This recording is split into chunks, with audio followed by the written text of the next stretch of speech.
for all.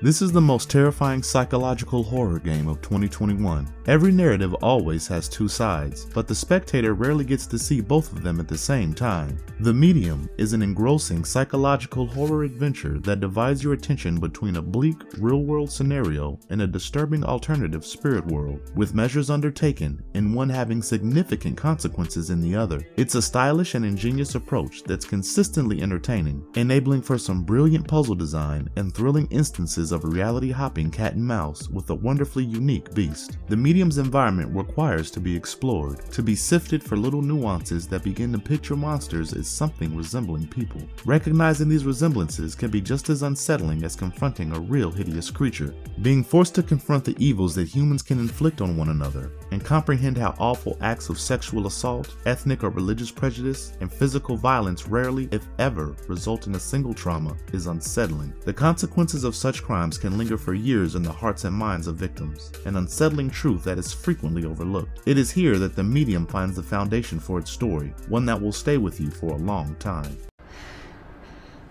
Hi there. Oh, hi.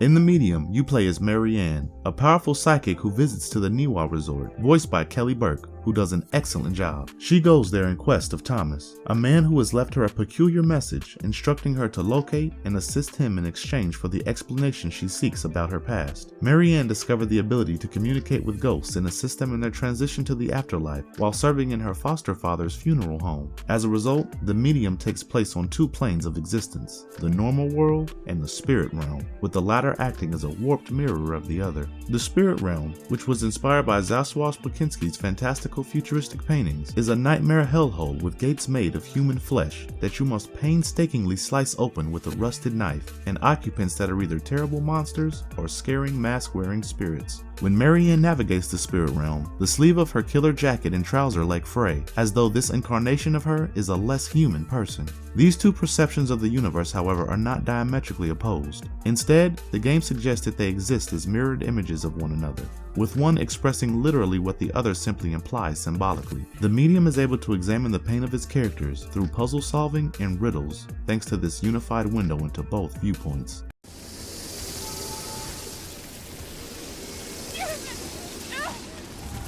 Of course, practically every chamber in The Medium is dimly lit, and the situation only worsens. The screen will split at predefined intervals along the main storyline, revealing the spirit realm alongside the material world, and you'll find yourself commanding two versions of Marianne at the same time. On one side of the screen, Marianne's flesh and bone form will be walking down a dimly lighted hotel corridor. On the other, her silver-haired spiritual form will be stalking through a hollowed-out passage to hell. The landscapes on both sides of the divide are remarkably well realized, but the spirit world is especially eerie to discover, with ghostly tentacles springing up from the floors, fully extended hands trying to claw at you like stalactites from the floor, and your overall scenery resembling a haunting landscape not normally seen anywhere outside of a heavy metal album cover. On that point, you regularly unveil new places in this parallel world by slicing away sheets of human flesh with a bone sword.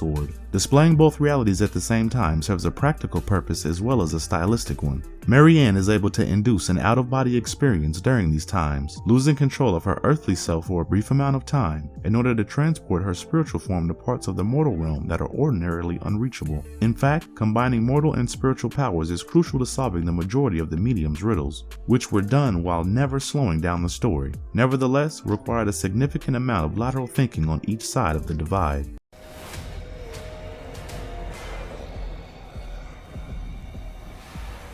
The Maw, the Medium's main villain, was also a driving force behind people continuing to play this game. While Marianne and the rest of the small supporting cast, both human and spiritual, deliver good performances, Troy Baker's unusual and unnerving portrayal as the Medium's main antagonist steals the spotlight. The Maw is an evil entity that follows Marianne throughout her journey, initially in the spirit realm, but finally returning to reality. The Maw, like the monstrous pursuers in Resident Evil 2 and 3, can't be killed. You can only avert him, which keeps the pressure high as you switch back and forth between realms, not understanding how or when he'll appear. He could show up in his imposing devilish form in the spirit world, or as a heavily cloaked astral silhouette in the real one, Baker's hulking presence, coupled with spooky background sound design and an anxiety-inducing score, had people forging their way towards the medium's riveting conclusion, while always having to look over their hypothetical shoulder. Baker brings genuine threat to the Maw's deranged ramblings as he tries to attack you through each setting, fluctuating among both throaty growls and traumatized whimpering. Don't look at me!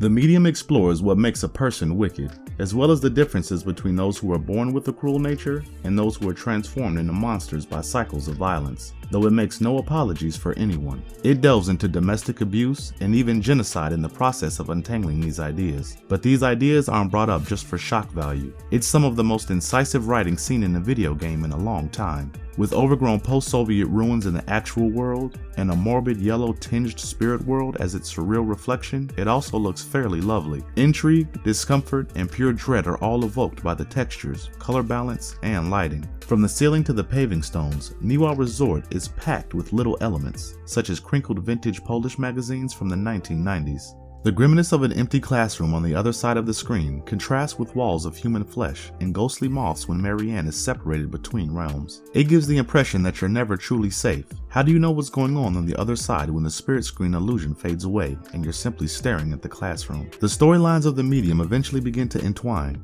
even relating to the primary purpose of understanding Marianne's origins. The promise that everything will somehow connect in some unexpected and wonderful way is an exciting cause to finish the game. Many of the disclosures are made even more painful by the game's connections to real-world events in Polish history. Even if the supernatural components are imaginary, it's terribly frightening to consider how some of the evil shown in the game truly occurred. The premise that there are always two ways of perceiving something or someone is at the heart of the medium. The puzzles, dual reality gameplay, and overall story all complement this fundamental concept, presenting examples of human conduct that demonstrate how even wicked crimes can have good reasons on occasion, or vice versa. In most cases, the medium leaves it up to the player to decide whether or not someone was good or terrible. The game's admission that there is an exception as to how much agency you have in how you judge someone, even when there are two sides to a story, is the aforementioned portions when you probe into the psyche of abusers. Marianne rejects the use of a traumatic or abusive childhood to excuse bad behavior in both circumstances. Oh, they're still in there, Thomas. Will you show me now?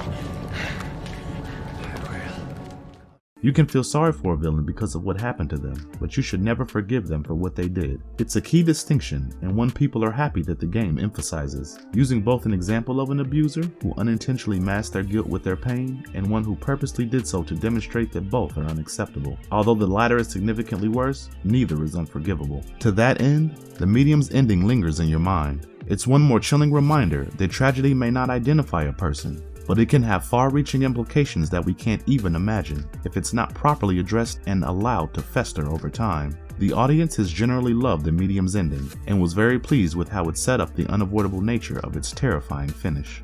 Stick like a tick. You're funny.